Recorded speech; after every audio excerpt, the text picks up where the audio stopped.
Hello and welcome back to the Disruptive Innovation Festival 2018. My name is Colin Webster and I'm the host for this show.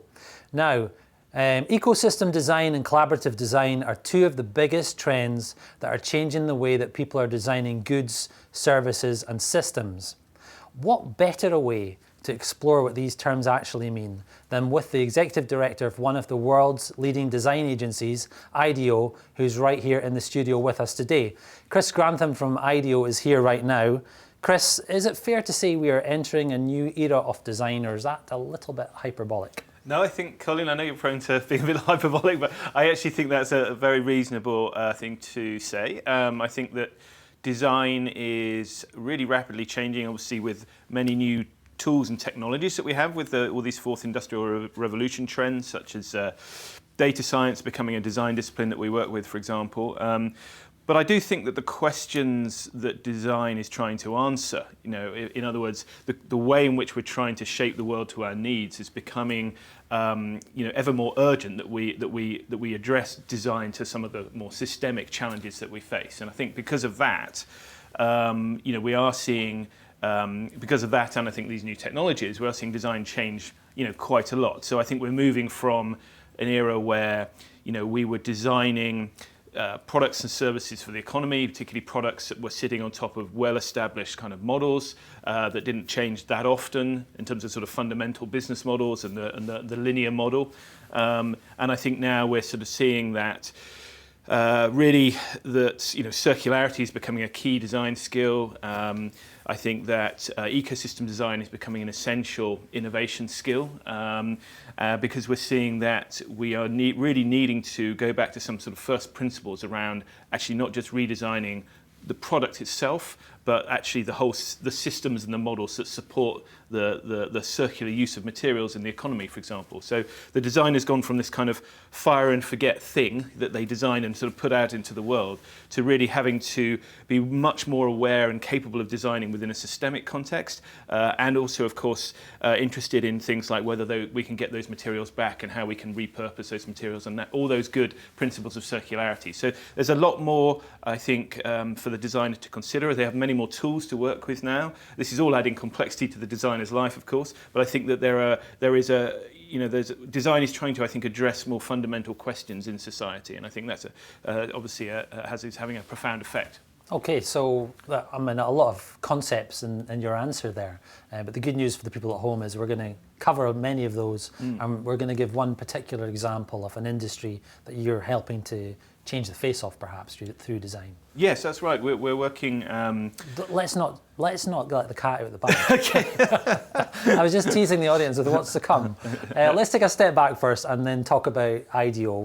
Because many people will have heard of IDEO, and you first organisation to develop the mouse, I believe, the computer mouse. But what's the way in which IDEO typically tends to work? We're a design thinking organisation. We're a design thinking company. We practice design thinking. Is what I'm trying to say, and so that's particularly useful for tackling systemic challenges and thinking in a systemic way. So we, in my area of the circular economy, we're trying to develop circular products, services, and systems. And we use design thinking as our sort of basic methodology. So working with many different design disciplines so that we can think more across systems, think more in systemic terms, because you're not just thinking about the product, you might be thinking about the product, you might be thinking about the data it needs to work within a circular system, you might be thinking about the business model, you might be thinking about a new service model, and all of those things having to come together. So it's a useful tool to have that multidisciplinary perspective. We always try and build to think, we build prototypes and test them. So we're looking, and this is as true of circular ideas as it is of any idea. So we're trying to understand, does it solve a problem for the customer? Is it valuable in business terms? Is it valuable in terms of circularity, in terms of our discussion here? And also, is it technically feasible? So these are some of the things that design thinking looks at, the different lenses that it has. And it's a very iterative process, so we're working quickly. So to build our confidence and insight and find out what's working, what isn't, and then we move on from there. And I think, so that's kind of the basic thing, but in terms of design thinking. But what we've been looking at, I think, in terms of doing where our more interesting work has been coming from, is actually using kind of more open, inclusive, and collaborative design techniques. And I know you're very proud of a couple of platforms that you work on. I don't know if platform's the right word, but Open IDEO and CoLab. So you just give us a quick lowdown of what they're all about, because they're crucial to this question of collaborative and ecosystem design, aren't they? Absolutely, yes. So so Open IDEO is really a think of it as a crowdsourced innovation network. So, we take the design thinking process and we put it out as a process that people can follow from a digital platform, people out there in the world. I mean, it has a sort of standing network of about 100,000 people, and then we also recruit specific, could be startups, could be additional design experts. It could be reaching out to a group of students in a particular area. So we tend to curate the community for challenges, but we also have this standing community, and it allows us to, I think, what's interesting for businesses is where they may have tried to tackle a problem within their own four walls, and it's a particularly challenging problem, and the conventional thinking just isn't cutting it, isn't getting the different way of looking at the problem and the different answers. Then often, and circularity would be a classic case for that, then often it's useful to put that question and look for ideas at a much broader level with people that aren't necessarily steeped in business as usual. So that's why it's a powerful medium. And CoLab is similar in the sense that it's equally, it's a sort of an open platform where organisations who share a purpose have agreed to come together, share insight, and leverage each other's perspectives to try and get more perspective, more diversity of thinking. So it's a similar principle to Open IDEO, but it's a smaller group, a handful of corporates working together, and hopefully influential corporates who in their own right can change systems. Just as we think it's important to include more of a community element, if you like it, in Open IDEO. CoLab's more from a sort of corporate perspective. Yeah. So just to be clear, Open IDEO is a platform that basically anybody can get involved in. Yes. And you look for particular organisations as well, and student groups and so on. Yeah. So it's open in the what's the term I'm looking for? But it's genuinely open to everybody. It's genuinely open Whereas to everybody. CoLabs is like an invitation-based group. And you've got companies like, well, Ellen MacArthur Foundation's in there, but Ford, McDonald's, Starbucks, Steelcase, some big names from around the world. Absolutely, yeah. And so in the circular economy space, those are some of the organisations that we've been working with, and we have a food instance of the Circular Economy CoLab in San Francisco, and in London we have one that's been pretty much focused on the textiles and apparel industry this year. And so the same idea, as I said, is kind of it's about bringing together a group of companies that we think represent an interesting set of capabilities when brought together, so they themselves can represent, if you like, the key parts of a value chain. And so we think in bringing them together, we can start to look at a more collective level at some of those opportunities for change. And that's obviously important when we don't, when one organisation it will struggle to scale their circular economy innovation without that shift in the wider value chain. And that's what we explore with these member organisations. Okay, just to the folks watching this online, just to say if we're looking for collaboration here too, so please put your thoughts and your questions into the discussion box on the right-hand side of the video on the page you're watching this on. Have you ever been involved in an IDEO, Open IDEO project? Let us know. Tell us what it was all about and tell us about your experience, and we'll reflect on that here in the live studio. But Chris, I want to speak to you right now about the CoLab stuff. Well, tell us, you've mentioned food, you've mentioned fashion. I know there's 4 broad themes of the CoLab. Can you tell us a little bit about those broad themes? Sure, I've got an image here which I think talks to that. So there we go. So yes, in the CoLab, these are our research themes, and they kind of represent different parts, as you can see, different parts of the value chain or value system, as we like to call it in the circular economy, because it's sounds a little less linear. So these, I guess, are a theme. So new models of ownership would be talking to. We'll be talking to the shift from product to service. So in the case of fashion, that might be looking at subscription models. Marketplaces and platforms, I think, pretty self-explanatory, but how do we connect maybe essentially kind of waste or surplus materials to new customers. Circular distribution systems is looking at that piece of obviously getting the stuff to customers and back. Rethinking products and manufacturing is how do we design entirely new products and product systems from scratch that are to fit in these circular business models.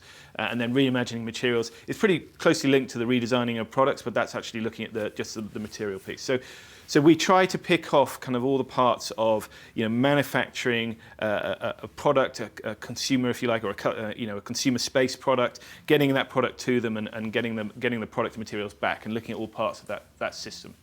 I mean, I don't come from the world of design, so I guess my first thought when I look at this is it kind of surprises me that a design agency is involved in so many different aspects, looking at the materials, the distribution systems, the manufacturing, where I guess, to me, I might have thought a few years ago that a design agency is all about the look and perhaps the function of a product. Yeah. But this is so much wider than that. Well, I think that's, I mean, if ultimately, we're trying to design a circular product, then for better or worse, we have to be involved in designing the pretty much the system that's going to make that product circular. It's interesting. I know we're going to come on to this later, but in doing that, we've discovered that actually, we've almost have to be in the business of creating new infrastructure where there isn't actually that circular value chain in the first place. So it's interesting that it's almost going back to designing the industrial system again, as happened 200 years ago. I mean, it's that fundamental. Some of the pieces that are missing that will enable companies to scale their circular products. So that's very interesting. But the job of the designer, really going back to your point earlier around how is design changing, clearly, to achieve impact that we want to have in the world, in terms of bringing a circular economy forward, then yes, we have to be designing many more things than just the product in isolation, but also accounting for that wider system, and also leveraging those technologies, things like IoT technology that allows us to understand, where that product is that needs picking up and things like that. So I think it's the designer has almost a minefield of opportunity. They have so many things, so many tools now, but also so many things to take account of. So in the last session we had in this live studio, Patrick Maestro from Solvay, chemistry company, chemicals company, I guess, said that chemistry is the enabler for a circular economy. I'm hearing you say design is the enabler for a circular economy. I mean, ultimately, yes, we would put the use of, I suppose, what level we're talking about chemicals, but yes, we are trying to bring the technologies, those chemicals into these. So we're trying to, ultimately design is connecting the parts, right? So yes, I don't disagree that, chemistry is fundamentally important here, but it's our ability to use that technology, in these new business models to create these new benefits for customers. So it's about I think it's the smart use of that technology. The technology in isolation is of course isn't meaningful. Right. So it's not one thing; it's lots of things. It's yes. The typical answer for these, isn't it? Yes. Yeah. So this is ecosystem design. It is, in a way.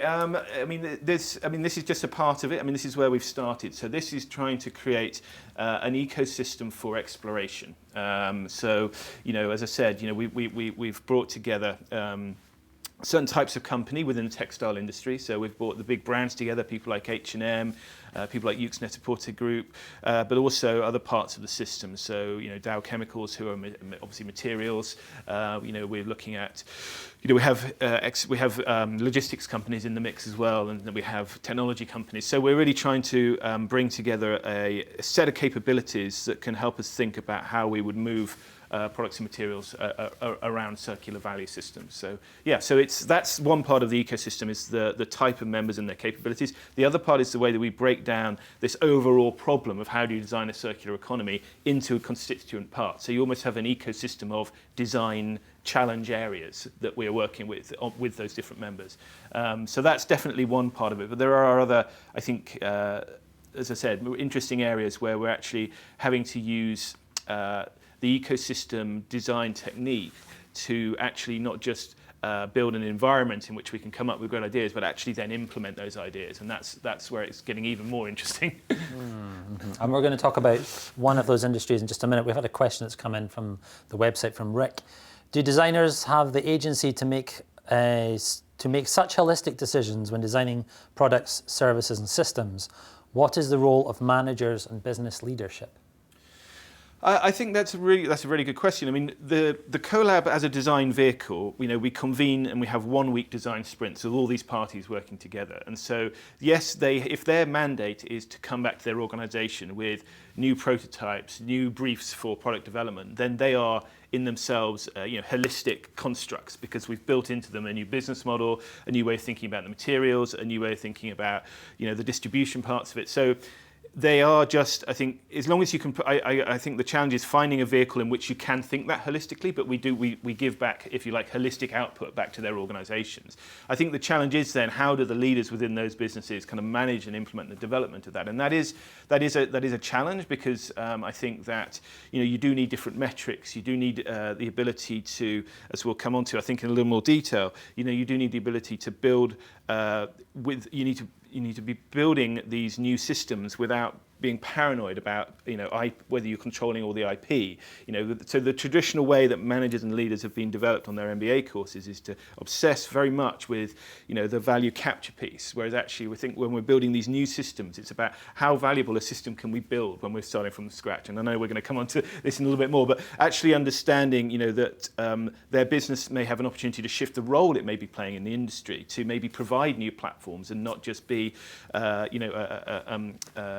a producer of goods in that industry, but may also have an opportunity to develop new kinds of business models. I think that's how, that's what we're working on, is when we produce this holistic output and we send it back to leaders, how can we help them with the business case? How can we help them, relax about exploring collaboratively some of these systems with other organizations they wouldn't normally want to collaborate with? And so I think this isn't a well understood process yet, and I think we're all working on it. But one thing I would say is that, in this office of the CEO, that's where the strategic partnerships used to sit. But I think what we're seeing all the time now with things like the CoLab is that strategic partnerships have to be just part of your standard innovation mechanism. And that's part of so that thinking about ecosystems is becoming more, I think, just a standard way to innovate now. So it's obviously much more than a talking shop then, if all these organisations are signing up and they're seeing it as a strategic advantage. Yeah, well, that's the trouble with circular economy. It's very easy for it to be a talking shop because it's quite abstract, and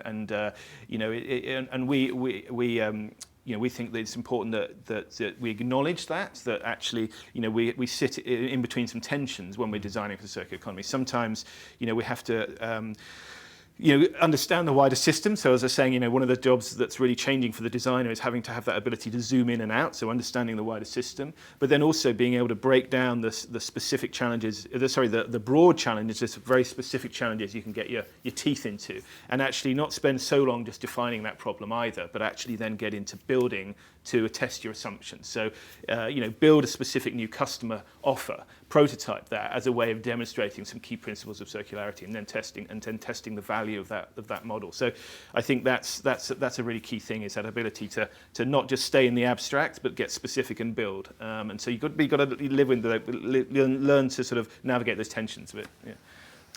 Okay, in just a couple of minutes' time, we're going to get on to an example of how the fashion industry is perhaps being reshaped thanks to the work you're doing in this CoLab. Yeah. But for now, let's just say that there's so many more sessions going on at the Disruptive Innovation Festival. Let's hear from my colleague Emily, who's going to tell us about just the 3 of them.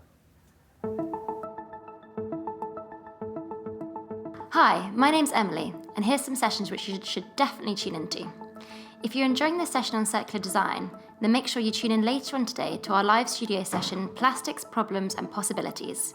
We all know about the end-of-life problems that plastics can bring, and in this show we'll investigate the solutions that could tackle plastic issues at their very source. Another session that I'm really looking forward to is one coming up tomorrow in the studio at 3 p.m. called 28 Months Later. This session is set in the future, 28 months after the worldwide adoption of circular economy. I'm certainly intrigued by what changes we might see, and if you are too, make sure you tune in. Finally, a film released last week called Petit Plis, Clothes That Grow, really caught my attention. It's a short film around 5 minutes in length about Ryan Mario Yassin. Concerned about the current state of the clothing industry and frustrated by how quickly his 2-year-old nephew outgrew garments, Ryan decided to use his background in engineering to push innovation in children's wear. Those are my top picks for the audience. Now back to the studio to hear more from Chris. Thanks very much, Emily. My name's Colin, not Chris. Trying to get it right, please. So we're back here in the studio, and we're going to talk now about a real example of how this CoLab, where 26 I think different companies are working with IDEO to help redesign the fashion industry. Chris, fashion industry is a big one to tackle. Where on earth does someone start when they're looking at how to redesign that system? Yeah, so I mean, so we create specific design challenges within these 5 research themes. So I just wanted to kind of squeeze on the screen there, but I just wanted to touch on some of the areas. So we've done a few different prototypes now that look at fashion as a subscription. We had an idea called Revolve, which looked at creating a capsule collection for workwear that sort of had a core part of the collection, your sort of everyday stuff that you would still own, but some of the more kind of fashion and seasonal items you would subscribe to, as for example. So that was a way to the core collection. You maintained a repair relationship with the brand. The brand helped you maintain that core collection, and then the stuff that you were literally wearing much less, that were more fashion driven, were in a subscription model where that stuff was kind of taken back and designed for kind of recapture and recycling. Is this a real working model just now? This was a prototype that were created. Some of these actual prototypes on the screen now are being taken forward by various members of the CoLab, the Circular Economy CoLab. Renting fashion items is nothing new, but everyday clothing, I guess, is the difference, right? Yeah, every day, and I think also it's what we spend a lot of time is on in the CoLab in the design sprints is actually how you'd start to implement some of these ideas. So yes, it's not there are many established models for rental in the fashion wear, but as you say, it's a little bit more kind of high fashion. So this was more everyday, and we're really interrogating how would we actually implement these ideas,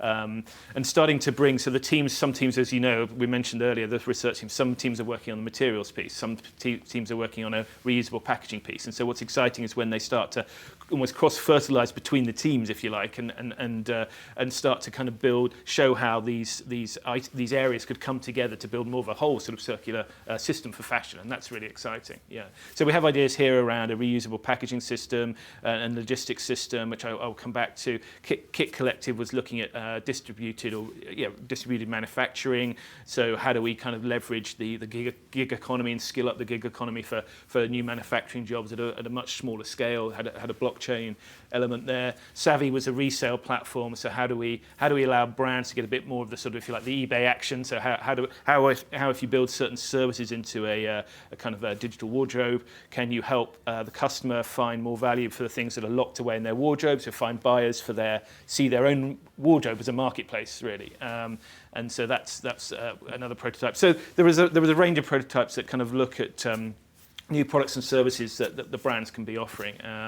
And then we've started to discover something a little bit more kind of underlying this, but that's kind of it gives you a sense of some of the ideas. So it's a set of ideas that you're developing in partnership with others, relevant agencies within the CoLab. Exactly. Yeah. And some will get taken on and really investigate further, and others. Yeah. So some of them that require materials innovations, we'll work more with certain companies on those areas and etc. So we obviously align the briefs and the prototype areas with the particular companies who are in the CoLab. Yeah. Gotcha. Okay. Yeah. So a couple I wanted to just sort of dig a little bit more into, because I think this is where we're seeing the ecosystem design piece become even more kind of relevant. Is what we started to see was that really underpinning some of the ideas was this need for digital infrastructure, or the need for new infrastructure, so.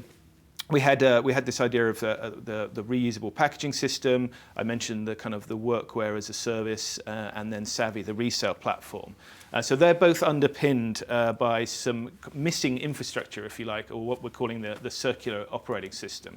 Here you can see that what we have is a number of areas where, if we didn't have this infrastructure in place, it'd be very hard for brands to actually deliver and scale a circular fashion subscription, because the logistics piece is missing. There isn't really a circular logistics system at the moment. The packaging piece is missing because there isn't really the circular packaging system. In the case of the the re-commerce platform or the fashion as a subscription, there isn't really a digital wardrobe infrastructure. And actually, when you start to look at those areas of, we're calling it the circular operating system, that's a really fascinating area for collaboration to happen. Because it's really not in the interests of any one company to try and develop all that on their own, and they often haven't got those capabilities. And yet, what matters most, and is for the end customer, you need to create these new platforms, and they need to have as many of the brands on them as possible, because we don't want to be having 10 different digital wardrobe apps on our phone. So it's really fascinating that maybe a core group can start to develop these, but then there's quickly network effects whereby, you know,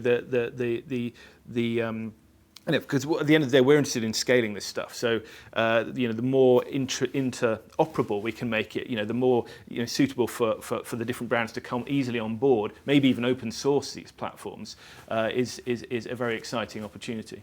I find this really exciting, this whole circular operating system, because I get involved in some of these design competitions that students would enter, and they all trying to design a system like this for one company, which must be exceptionally hard. And my feedback to them often is, you can't design the whole thing by yourself.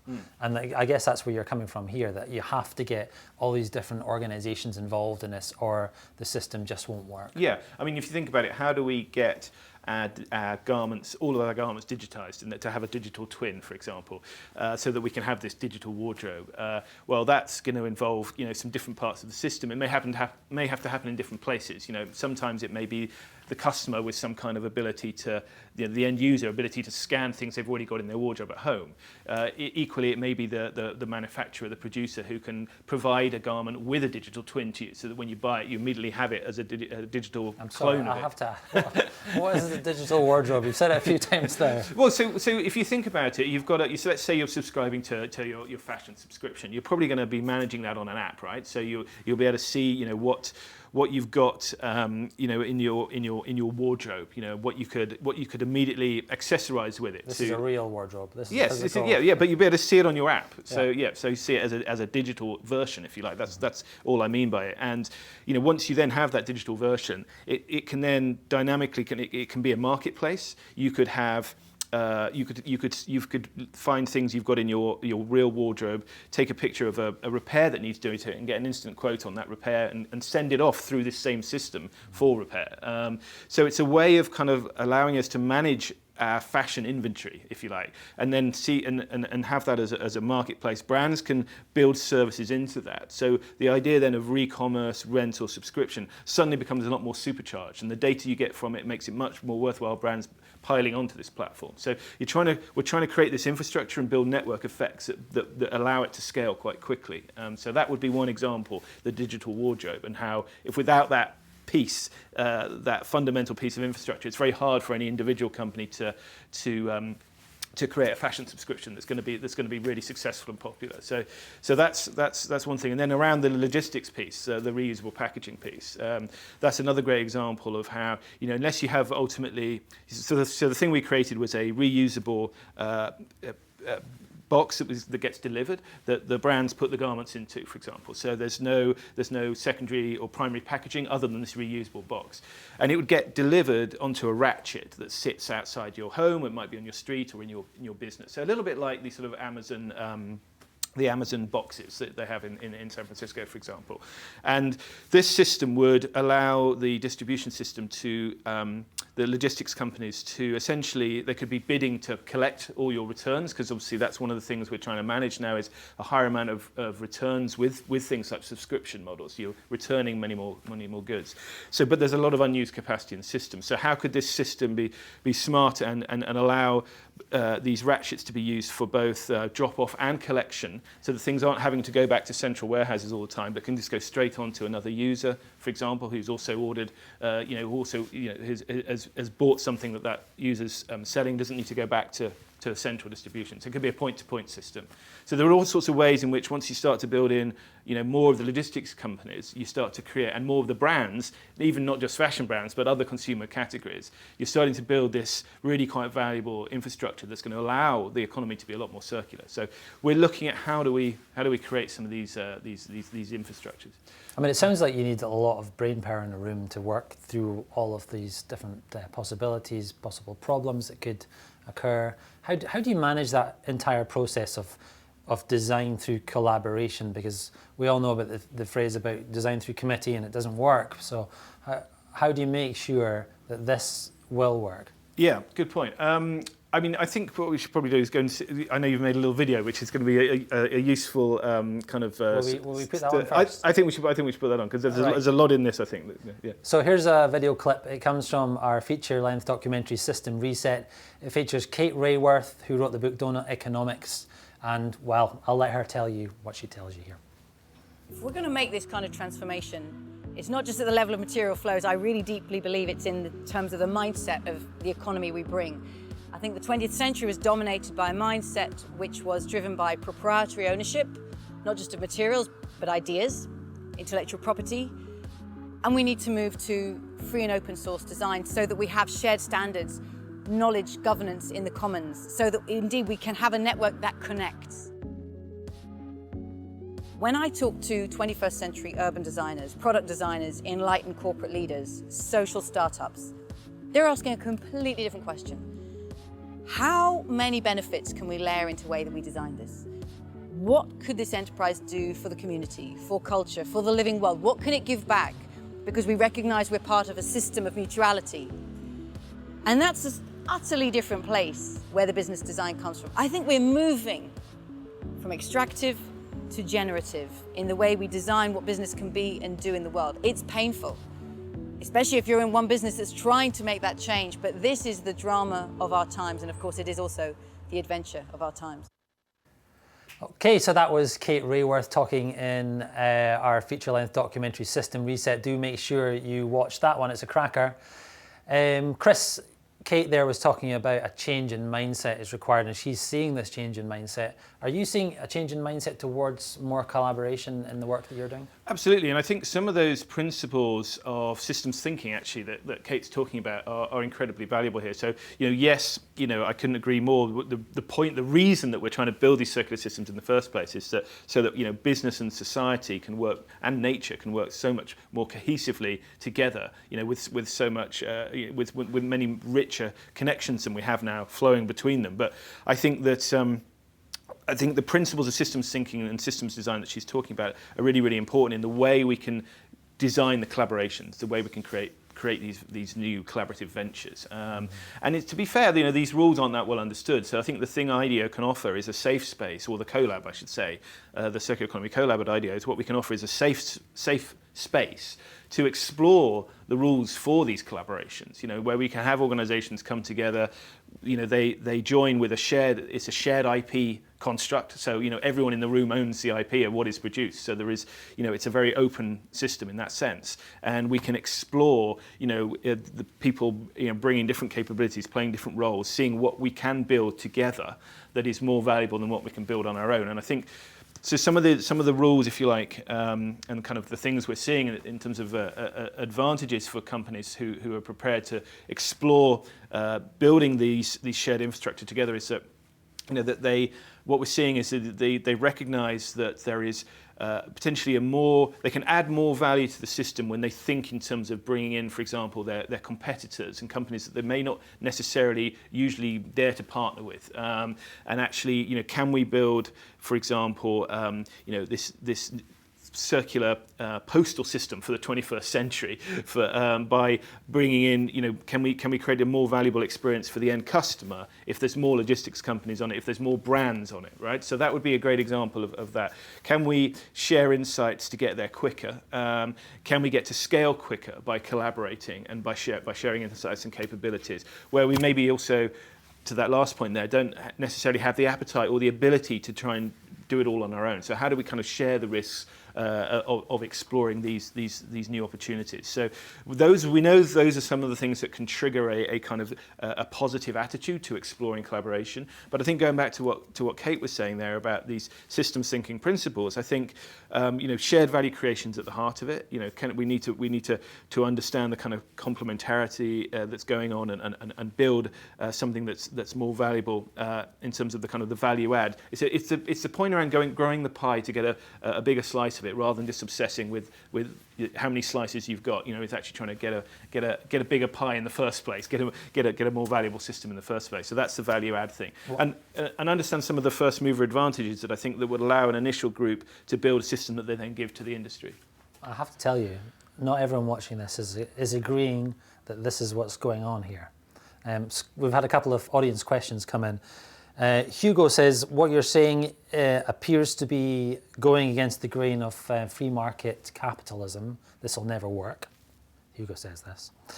Joe says, how do we ensure that this open source and collaborative approach to design isn't just a guise by big companies to cheaply get the best ideas, which they can then take to scale and benefit from, leading the rest of society struggling to participate? Well, I think that's why, again, there's a wonderful network here. You'll have to remind me of the question before the one I'm answering, the last one I'm answering, because I wanted to address that as well. But I think that the network effect is, we want to scale these systems quickly. So, for example, and I was serious, one way to go here might be to develop an open source initiative around some of these areas, which is all about trying to bring in the system. It's trying to create the lowest barriers possible to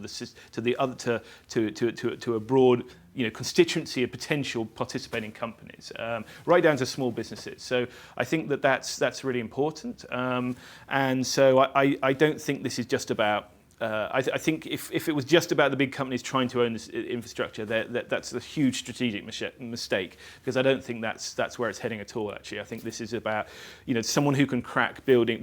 Someone will be able to crack building some of this infrastructure much more quickly and at scale, using some of these more collaborative, open and inclusive ways of doing it. So that's one point. I think that. In terms of this will never work. Well, I mean, at the end of the day, they probably said that about the internet. This is about finding the fundamental infrastructure of the future economy, and there must be a massive business case around that, because that's what the economy is going to run on, and it's going to run in a more circular direction. That's for sure. So I would say there's absolutely a business case. It's about finding that venture vehicle that has a commercial case, and that's one of the things we're exploring. Is how to make that case and build that case. But I would say that this is a highly investable area, because it's the infrastructure of the future economy. So yeah. I want to go back to something that you said earlier, and I think this might be a nice way to wrap up. You talked about MBAs, and the way they get taught in MBAs is not this ecosystem collaborative way. What's going to change? Are these courses going to change? Who do we need to speak to so that people can see the benefits that you're talking about here? Yeah, I think it's about understanding that, it's just not accepting that. I think it's all about, just as I said earlier, just the value capture piece. What can we kind of have as our kind of proprietary sort of slice of the world? I think there's a sort of a built-in kind of limitation to the sort of the effectiveness of that kind of thinking, especially when it's all up for grabs, when there is no established model. We're just optimizing here. This is about actually rethinking your role as an organization in the industry. As I said, you might be a giant fashion brand that is you might be the H&Ms of this world that can become actually a platform provider to the industry. And there may be those kind of opportunities that companies should be looking for. So I think it's not seeing this stuff in a very kind of binary and kind of limited way, but actually thinking, is there an opportunity to shift our role in the industry as well? And I think that's an important part of the mix here. Yeah. Chris Grantham, thanks very much for joining us in this Diff session. You heard it there from Chris Grantham of IDEO, that if we all work together we can create a better system. That's it for this session at the Diff. But make sure you continue tuning in. There's another show from this live studio at 5 o'clock. But for now, it's goodbye from me.